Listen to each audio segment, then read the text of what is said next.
আসসালামু আলাইকুম। গেল কয়েক মাসে একটা শব্দ বাংলাদেশে অনেক বেশি প্রচলিত হয়েছে, আর তা হলো কাওয়ালি।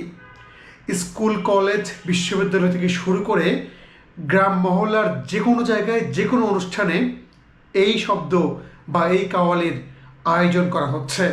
প্রশ্ন হলো, কাওয়ালি কি? কাওয়ালির ইতিহাস কি? কোথা থেকে শুরু হলো এই কাওয়ালি উৎসব?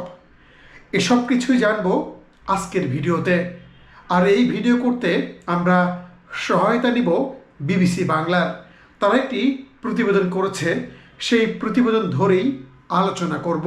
বিবিসি বাংলার ওই প্রতিবেদনের হেডলাইন হচ্ছে, কাওয়ালির উৎপত্তি কিভাবে, যেখান থেকে বিশ্বখ্যাত শিল্পীদের উত্থান। কাওয়ালি হলো প্রাচ্যের সঙ্গীতের একটি প্রাচীন ধারা। দক্ষিণ এশিয়ায় উদ্ভব হয় এক প্রকার সুফি ইসলামী আধ্যাত্মিক প্রেম বিষয়ক ভক্তিমূলক গান। ভারত ও পাকিস্তানের 13 শতকে কাওয়ালির আবির্ভাব ঘটে।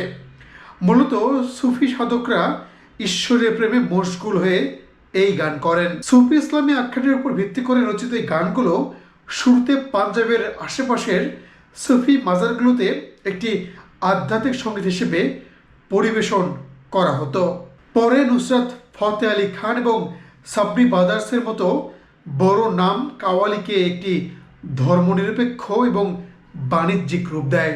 কাওয়ালি ফার্সি, উর্দু, হিন্দি সহ আরও নানা স্থানীয় ভাষায় রচিত হতো। বাংলা ভাষায়ও কাওয়ালি গান রচিত হয়েছে। কবি কাজী নজরুল ইসলামের হাত ধরেই বাংলাদেশে বাংলা ভাষায় এই সঙ্গীতের এই ধারাটি জনপ্রিয় হয়ে ওঠে। ধারণা করা হয় উর্দু কওল থেকে কাওয়ালি শব্দের উৎপত্তি। কওলের আবিধানিক অর্থ হলো বলা। এখানে নবী রাসূল সম্পর্কিত কথা বলাকেই নির্দেশ করা হয়েছে। কাওয়ালির উত্থান। প্রত্যেক কাওয়াল প্রজন্ম থেকে প্রজন্ম ধরে দরগা বা খানকের সঙ্গে যুক্ত থাকে। তারা ওরসে যায়, প্রতি মাসে সেখানে পরিবেশনা করতে হয়। সব জনপ্রিয় কাওয়ালদের উত্থান হয়েছে এমন দরগা ও খানকা থেকেই। পাকিস্তানের বিশ্বখ্যাত কাওয়ালি শিল্পী নুসরাত ফতে আলী খানের পরিবার গত 800 বছর ধরে বাবা ফরিদুদ্দিন গঞ্জে শকরের মাজারের সাথে যুক্ত। বলতে গেলে প্রতিটি উদীয়মান কাওয়ালের সঙ্গীত ক্যারিয়ার শুরু করার আগে মাজারে গান করা এক প্রকার বাধ্যতামূলক। প্রশ্ন হলো, কাওয়ালি কেন ভিন্ন? বিবিসি বাংলার এই প্রতিবেদনে বলা হচ্ছে, কাওয়ালি সঙ্গীত হলো সুফি সাধকদের বাণী। আধ্যাত্মিক গানগুলো অনেকটা ঈশ্বরের সাথে কথোপকথনের মতো হয়।